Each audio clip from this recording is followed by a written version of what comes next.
2 days are past. It is a summer evening.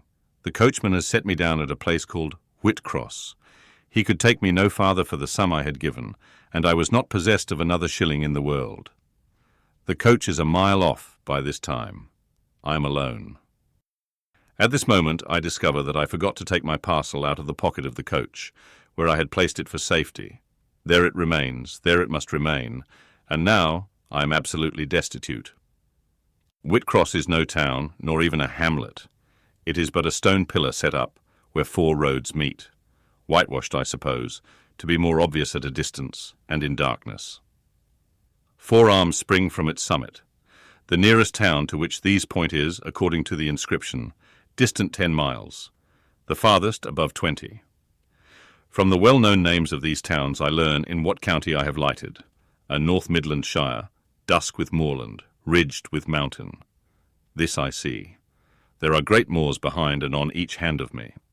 There are waves of mountains far beyond that deep valley at my feet. The population here must be thin, and I see no passengers on these roads. They stretch out east, west, north, and south, white, broad, lonely. They are all cut in the moor, and the heather grows deep and wild to their very verge. Yet a chance traveller might pass by, and I wish no eye to see me now. Strangers would wonder what I am doing, lingering here at the signpost, evidently objectless and lost.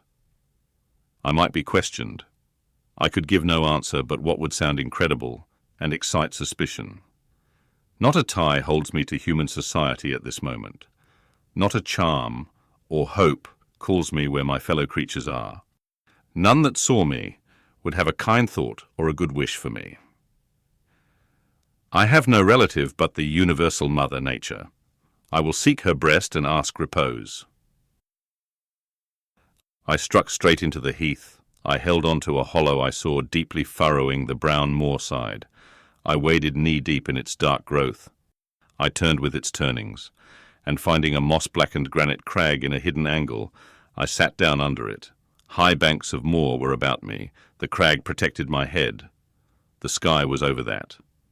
Some time passed before I felt tranquil, even here. I had a vague dread that wild cattle might be near, or that some sportsman or poacher might discover me. If a gust of wind swept the waste, I looked up, fearing it was the rush of a bull.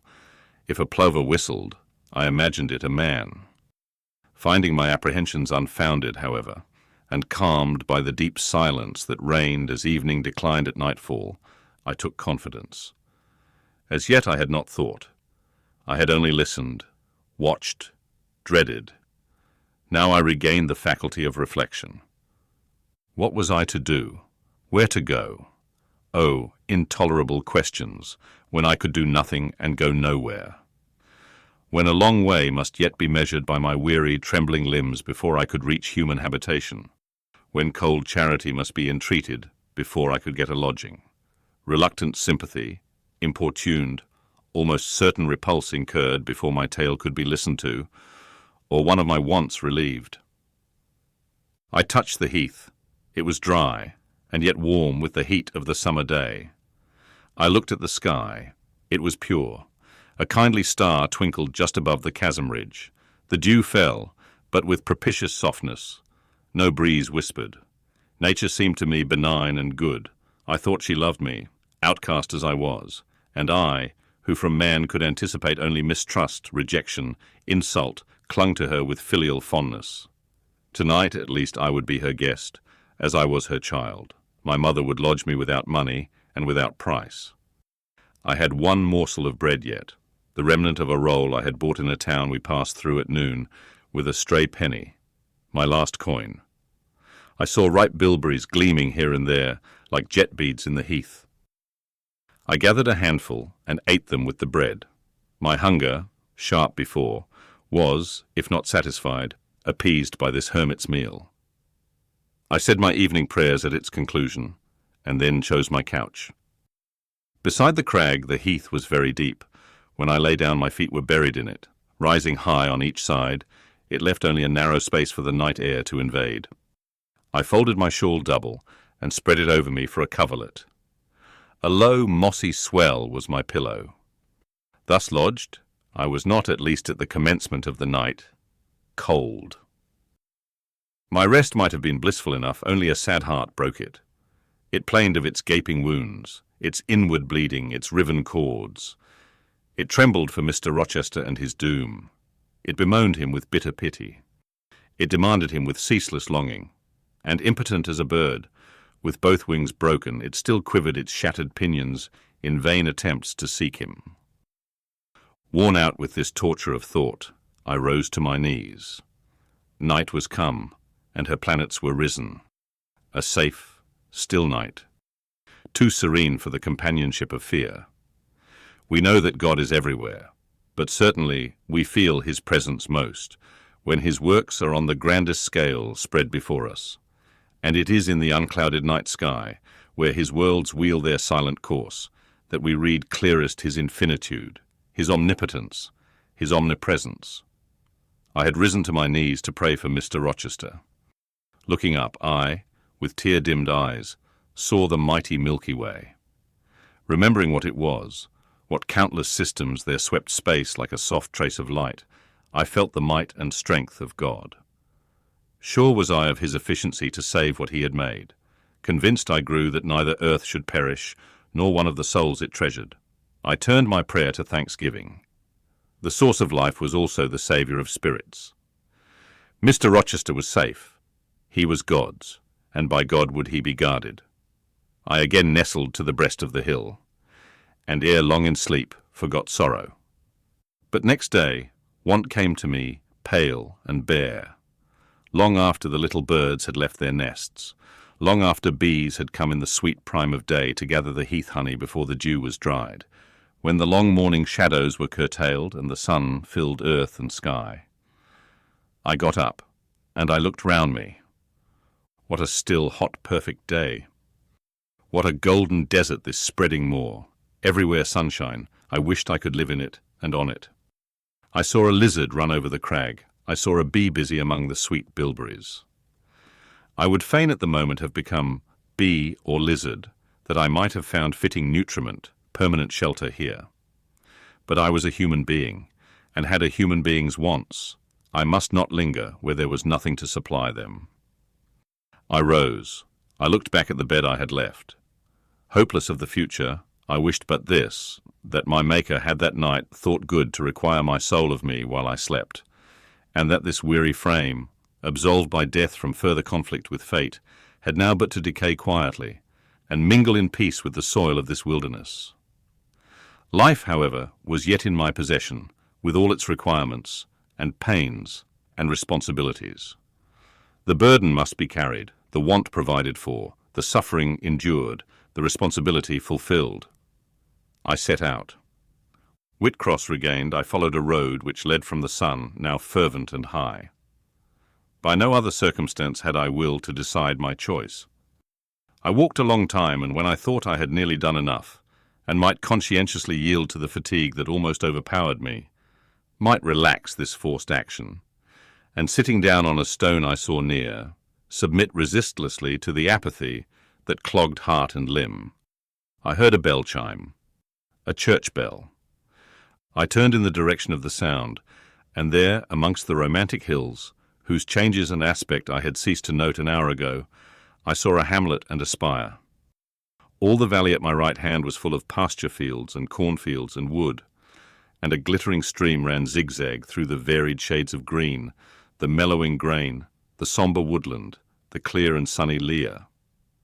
Recalled by the rumbling of wheels to the road before me, I saw a heavily laden wagon labouring up the hill, and not far beyond were 2 cows and their drover. Human life and human labour were near. I must struggle on, strive to live and bend to toil like the rest. About 2:00 p.m. I entered the village. At the bottom of its one street there was a little shop with some cakes of bread in the window. I coveted a cake of bread. With that refreshment I could perhaps regain a degree of energy. Without it, it would be difficult to proceed. The wish to have some strength and some vigour returned to me as soon as I was amongst my fellow beings. I felt it would be degrading to faint with hunger on the causeway of a hamlet. Had I nothing about me I could offer in exchange for one of these rolls? I considered. I had a small silk handkerchief tied round my throat. I had my gloves. I could hardly tell how men and women in extremities of destitution proceeded. I did not know whether either of these articles would be accepted. Probably they would not, but I must try. I entered the shop. A woman was there. Seeing a respectably dressed person, a lady as she supposed, she came forward with civility. How could she serve me? I was seized with shame. My tongue would not utter the request I had prepared. I dared not offer her the half-worn gloves, the creased handkerchief. Besides, I felt it would be absurd. I only begged permission to sit down a moment, as I was tired. Disappointed in the expectation of a customer, she coolly acceded to my request. She pointed to a seat. I sank into it. I felt sorely urged to weep, but conscious how unseasonable such a manifestation would be, I restrained it. Soon I asked her if there were any dressmaker or plain workwoman in the village. Yes, 2 or 3, quite as many as there was employment for. I reflected. I was driven to the point now. I was brought face to face with necessity. I stood in the position of one without a resource, without a friend, without a coin. I must do something. What? I must apply somewhere. Where? Did she know of any place in the neighborhood where a servant was wanted? Nay, she couldn't say. What was the chief trade in this place? What did most of the people do? Some were farm labourers. A good deal worked at Mr. Oliver's needle factory, and at the foundry. Did Mr. Oliver employ women? Nay, it was men's work. And what do the women do? I naught, was the answer. Some does one thing and some another. Poor folk mun get on as they can. She seemed to be tired of my questions.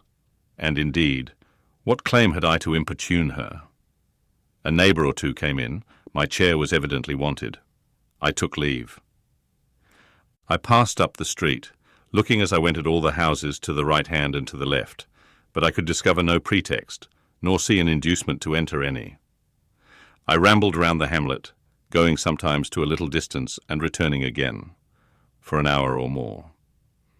Much exhausted, and suffering greatly now for want of food, I turned aside into a lane and sat down under the hedge.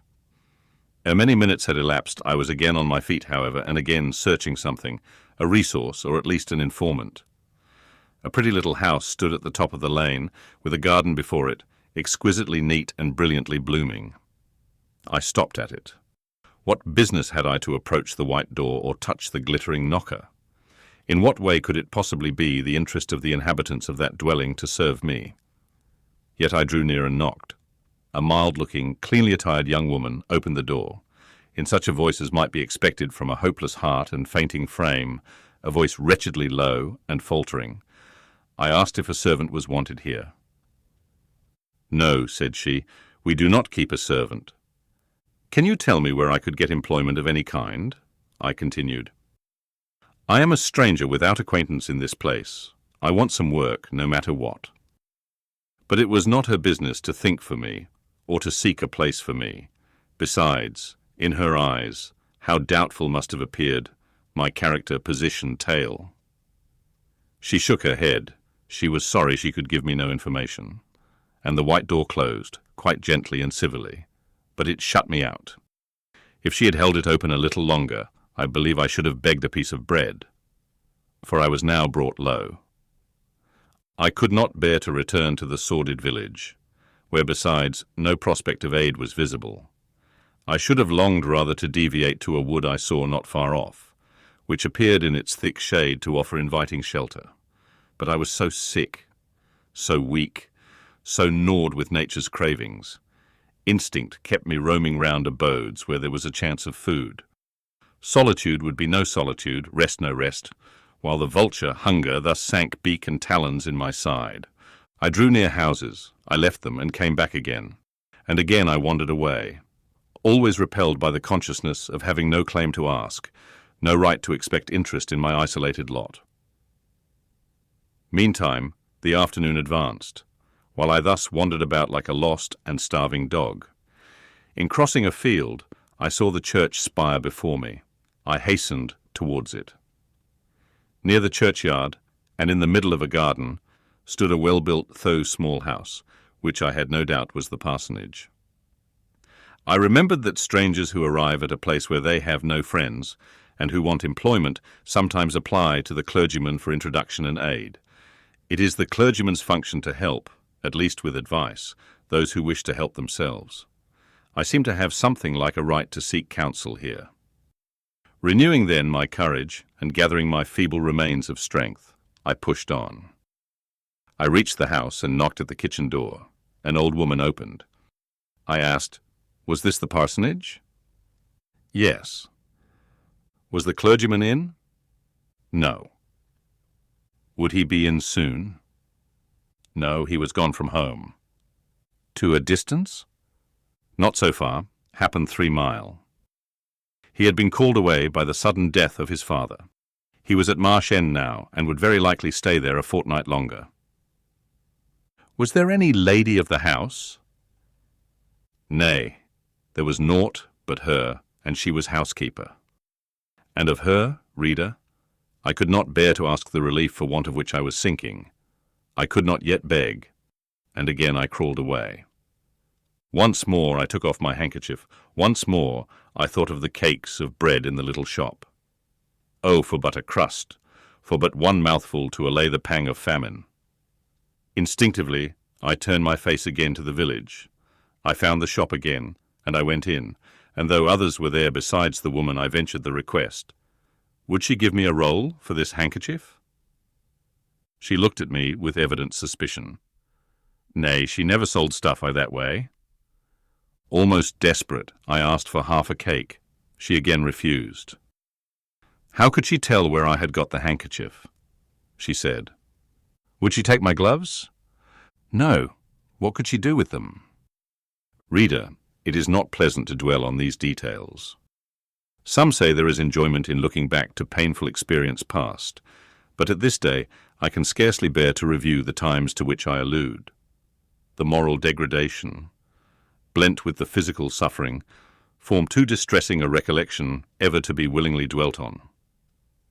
I blamed none of those who repulsed me. I felt it was what was to be expected, and what could not be helped.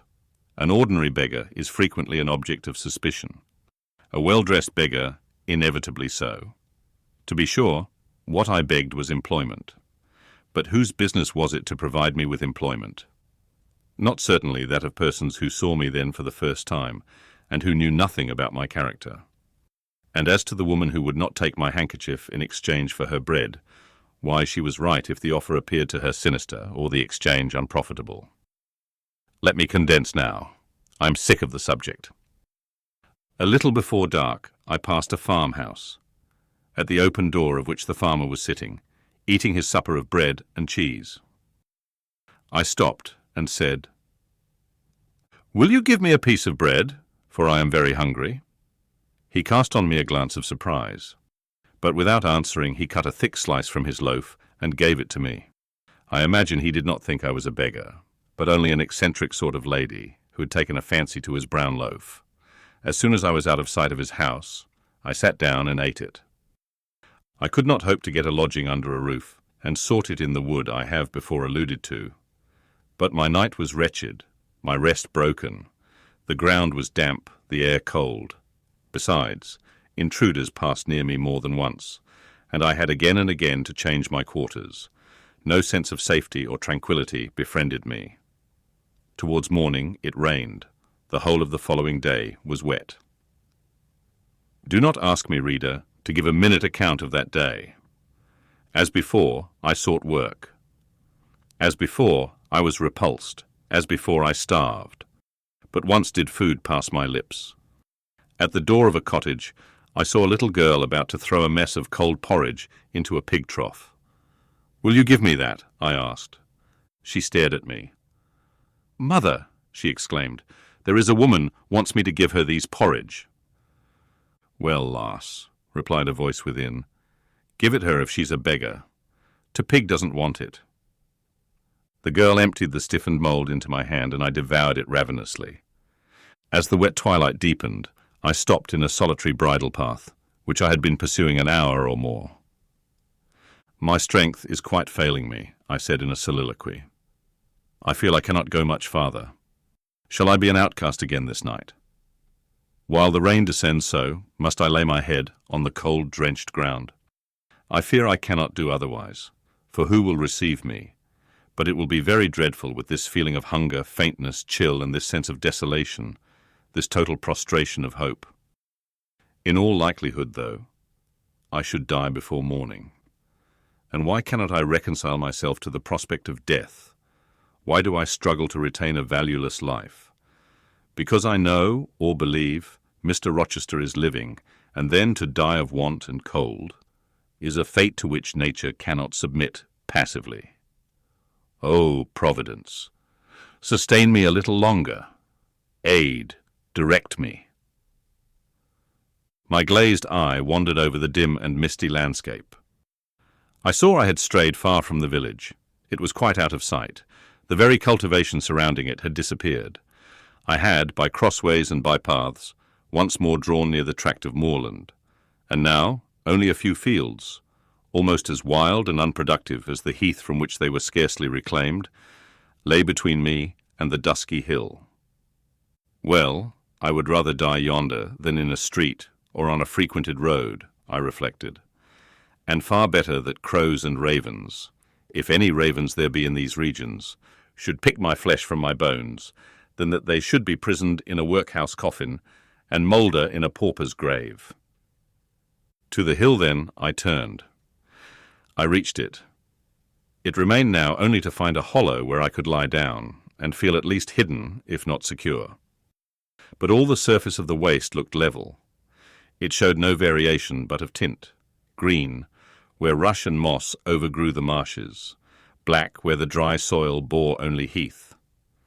Dark as it was getting, I could still see these changes, though but as mere alternations of light and shade, for colour had faded with the daylight.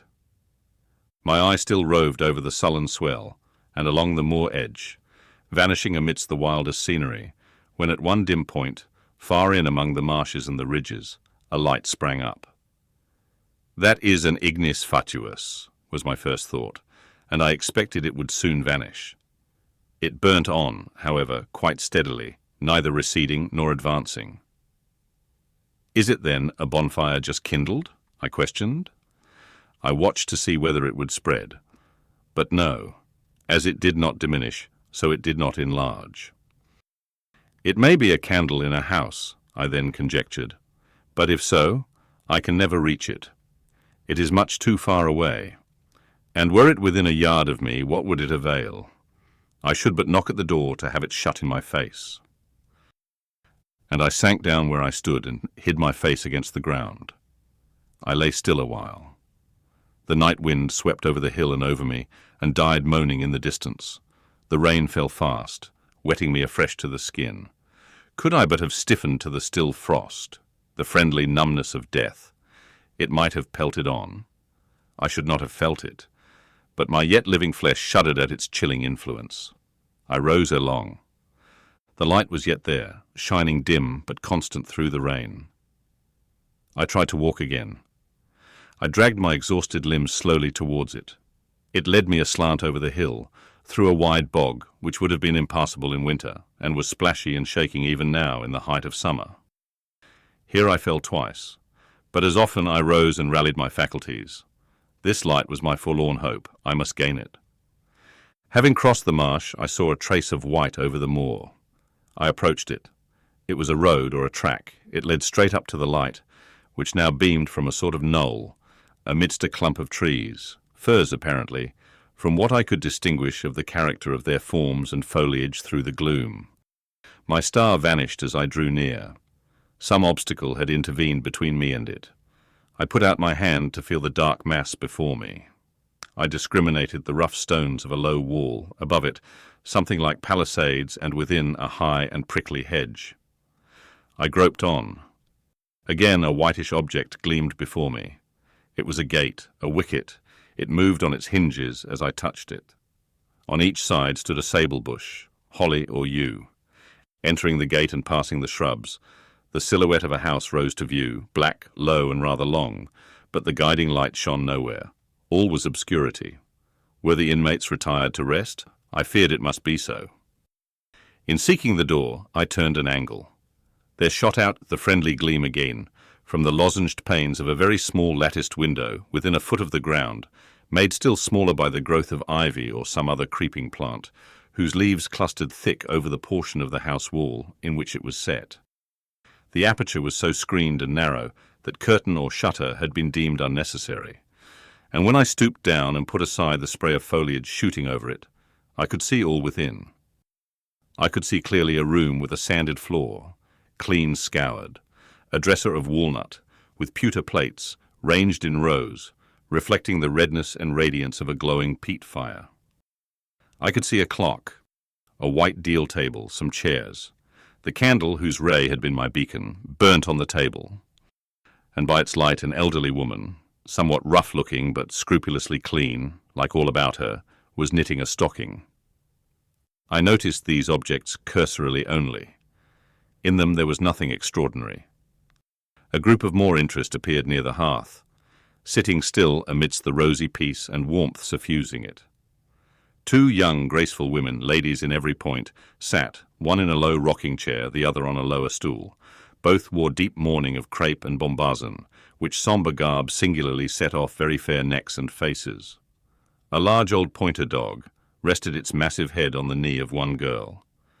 In the lap of the other was cushioned a black cat. A strange place was this humble kitchen for such occupants. Who were they? They could not be the daughters of the elderly person at the table, for she looked like a rustic, and they were all delicacy and cultivation. I had nowhere seen such faces as theirs. And yet, as I gazed on them, I seemed intimate with every lineament. I cannot call them handsome. They were too pale and grave for the word. As they each bent over a book, they looked thoughtful almost to severity. A stand between them supported a second candle and two great volumes, to which they frequently referred, comparing them, seemingly, with the smaller books they held in their hands, like people consulting a dictionary to aid them in the task of translation. This scene was as silent as if all the figures had been shadows and the fire-lit apartment a picture. So hushed was it, I could hear the cinders fall from the grate, the clock tick in its obscure corner. And I even fancied I could distinguish the click-click of the woman's knitting needles. When therefore a voice broke the strange stillness at last, it was audible enough to me. "Listen, Diana," said one of the absorbed students. "Franz and old Daniel are together in the night time, and Franz is telling a dream from which he has awakened in terror. Listen." And in a low voice she read something, of which not one word was intelligible to me, for it was in an unknown tongue, neither French nor Latin. Whether it were Greek or German, I could not tell. "That is strong," she said, when she had finished. "I relish it." The other girl, who had lifted her head to listen to her sister, repeated, while she gazed at the fire, a line of what had been read. At a later day, I knew the language and the book. Therefore I will here quote the line, though when I first heard it, it was only like a stroke on sounding brass to me, conveying no meaning. Da trat Herve einer, anzusehen wie die Sternennacht. "Good, good," she exclaimed, while her dark and deep eye sparkled. "There you have a dim and mighty archangel fitly set before you. The line is worth 100 pages of fustian. Ich wege die Gedanken in der Schale meines Zornes und die Werke mit dem Gewichte meines Grimms. I like it." Both were again silent. "Is there only country where they talk in that way?" asked the old woman, looking up from her knitting. "Yes, Hannah, a far larger country than England, where they talk in no other way."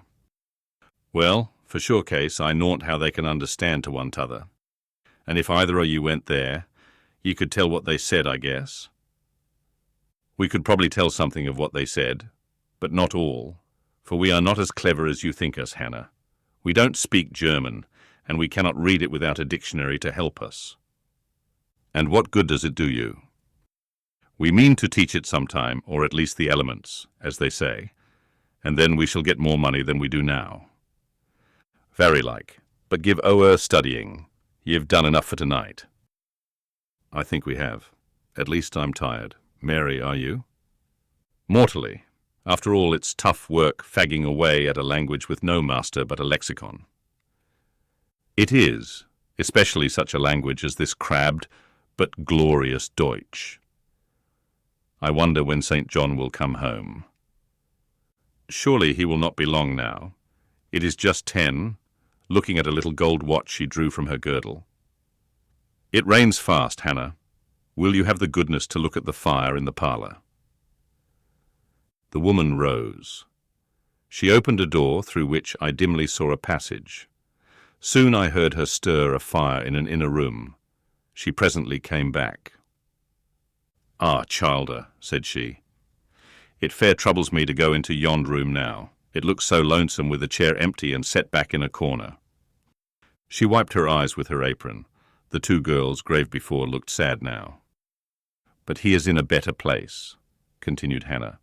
"We shouldn't wish him here again, and then nobody need to have a quieter death, nor he had." "You say he never mentioned us?" inquired one of the ladies. "He hadn't time, bairn. He was gone in a minute, was your father. He had been a bit ailing like the day before, but naught to signify. And when Mr. St. John asked if he would like either o' ye to be sent for, he fair laughed at him. He began again with a bit of a heaviness in his head the next day, that is a fortnight sin. And he went to sleep and never wakened. He were a most stark when your brother went into the chamber and found him.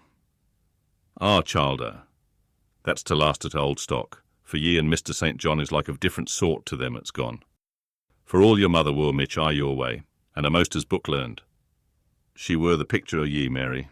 Diana is more like your father. I thought them so similar I could not tell where the old servant, for such I now concluded her to be, saw the difference. Both were fair-complexioned and slenderly made. Both possessed faces full of distinction and intelligence. One, to be sure, had hair a shade darker than the other, and there was a difference in their style of wearing it. Mary's pale brown locks were parted and braided smooth. Diana's duskier tresses covered her neck with thick curls. The clock struck 10. "You'll want your supper, I am sure," observed Hannah, "and so will Mr. St. John when he comes in." And she proceeded to prepare the meal. The ladies rose. They seemed about to withdraw to the parlour. Till this moment I had been so intent on watching them. Their appearance and conversation had excited in me so keen an interest. I had half forgotten my own wretched position. Now it recurred to me. More desolate, more desperate than ever, it seemed from contrast. And how impossible did it appear to touch the inmates of this house with concern on my behalf. To make them believe in the truth of my wants and woes, to induce them to vouchsafe a rest for my wanderings. As I groped out the door, and knocked at it hesitatingly, I felt that last idea to be a mere chimera. Hannah opened. "What do you want?" she inquired in a voice of surprise, as she surveyed me by the light of the candle she held. "May I speak to your mistresses?" I said. "You had better tell me what you have to say to them. Where do you come from?" "I am a stranger." "What is your business here at this hour?" "I want a night's shelter in an outhouse or anywhere, and a morsel of bread to eat." Distrust, the very feeling I dreaded, appeared in Hannah's face. "I'll give you a piece of bread," she said after a pause. "But we can't take in a vagrant to lodge. It isn't likely." "Do let me speak to your mistresses." "No, not I. What can they do for you? You should not be roving about now. It looks very ill." "But where shall I go if you drive me away? What shall I do?" "Oh, I'll warrant you know where to go and what to do. Mind you don't do wrong, that's all. Here is a penny. Now go." "A penny cannot feed me, and I have no strength to go farther. Don't shut the door. Oh, don't, for God's sake." "I must. The rain is driving in." "Tell the young ladies. Let me see them." "Indeed I will not. You are not what you ought to be, or you wouldn't make such a noise. Move off." "But I must die if I am turned away." "Not you. I'm feared you have some ill plans agate that bring you about folks' houses at this time of night. If you've any followers, housebreakers or such like, anywhere near, you may tell them we are not by ourselves in the house. We have a gentleman, and dogs, and guns." Here the honest but inflexible servant clapped the door to and bolted it within. This was the climax. A pang of exquisite suffering, a throe of true despair, rent and heaved my heart. Worn out indeed I was. Not another step could I stir. I sank on the wet doorstep. I groaned. I wrung my hands. I wept in utter anguish. Oh, this spectre of death! Oh, this last hour, approaching in such horror! Alas, this isolation, this banishment from my kind! Not only the anchor of hope, but the footing of fortitude was gone, at least for a moment. But the last I soon endeavoured to regain. "I can but die," I said, "and I believe in God. Let me try to wait his will in silence." These words I not only thought, but uttered, and thrusting back all my misery into my heart, I made an effort to compel it to remain there, dumb and still. "All men must die," said a voice quite close at hand, "but all are not condemned to meet a lingering and premature doom, such as yours would be if you perished here of want." "Who or what speaks?" I asked, terrified at the unexpected sound, and incapable now of deriving from any occurrence a hope of aid. A form was near. What form, the pitch-dark night and my enfeebled vision prevented me from distinguishing. With a loud, long knock, the newcomer appealed to the door. "Is it you, Mr. St. John?" cried Hannah. "Yes, yes. Open quickly." "Well, how wet and cold you must be, such a wild night as it is. Come in. Your sisters are quite uneasy about you, and I believe there are bad folks about. There has been a beggar woman. I declare she is not gone yet. Laid down there. Get up. For shame. Move off, I say." "Hush, Hannah. I have a word to say to the woman. You have done your duty in excluding. Now let me do mine in admitting her. I was near and listened to both you and her. I think this is a peculiar case. I must at least examine into it. Young woman, rise and pass before me into the house." With difficulty I obeyed him. Presently I stood within that clean, bright kitchen, on the very hearth, trembling, sickening, conscious of an aspect in the last degree ghastly, wild, and weather-beaten. The two ladies, their brother, Mr. St. John, the old servant, were all gazing at me. "St. John, who is it?" I heard one ask. "I cannot tell. I found her at the door," was the reply. "She does look white," said Hannah. "As white as clay or death," was responded. "She will fall. Let her sit." And indeed my head swam. I dropped, but a chair received me. I still possessed my senses, though just now I could not speak. Perhaps a little water would restore her. "Hannah, fetch some." But she is worn to nothing. How very thin, and how very bloodless. A mere spectre. Is she ill or only famished? Famished, I think. "Hannah, is that milk? Give it me, and a piece of bread." Diana? I knew her by the long curls which I saw drooping between me and the fire as she bent over me, broke some bread, dipped it in milk, and put it to my lips. Her face was near mine.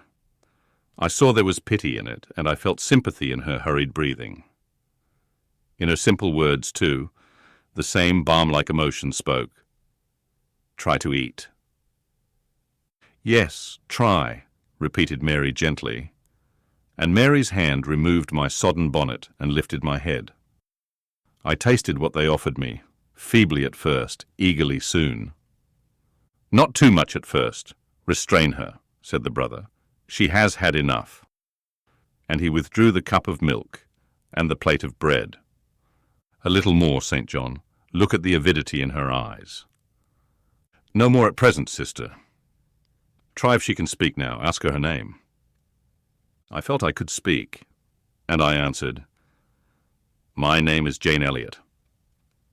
Anxious as ever to avoid discovery, I had before resolved to assume an alias. "And where do you live? Where are your friends?" I was silent. "Can we send for anyone you know?" I shook my head. "What account can you give of yourself?" Somehow, now that I had once crossed the threshold of this house, and once was brought face to face with its owners, I felt no longer outcast, vagrant and disowned by the wide world. I dared to put off the mendicant, to resume my natural manner and character. I began once more to know myself, and when Mr. St. John demanded an account, which at present I was far too weak to render, I said after a brief pause, "Sir, I can give you no details tonight." "But what then?" said he. "Do you expect me to do for you?" "Nothing," I replied. My strength sufficed for but short answers. Diana took the word. "Do you mean," she asked, "that we have now given you what aid you require, and that we may dismiss you to the moor in the rainy night?" I looked at her. She had, I thought, a remarkable countenance, instinct both with power and goodness. I took sudden courage. Answering her compassionate gaze with a smile, I said, "I will trust you. If I were a masterless and stray dog, I know that you would not turn me from your hearth tonight. As it is, I really have no fear. Do with me and for me as you like, but excuse me from much discourse. My breath is short. I feel a spasm when I speak." All three surveyed me, and all three were silent. "Hannah," said Mr. St. John at last, "let her sit there at present, and ask her no questions. In 10 minutes more, give her the remainder of that milk and bread. Mary and Diana, let us go into the parlour and talk the matter over." They withdrew. Very soon one of the ladies returned. I could not tell which. A kind of pleasant stupor was stealing over me as I sat by the genial fire. In an undertone she gave some directions to Hannah. Ere long, with the servant's aid, I contrived to mount a staircase. My dripping clothes were removed. Soon a warm, dry bed received me. I thanked God, experienced amidst unutterable exhaustion a glow of grateful joy, and slept.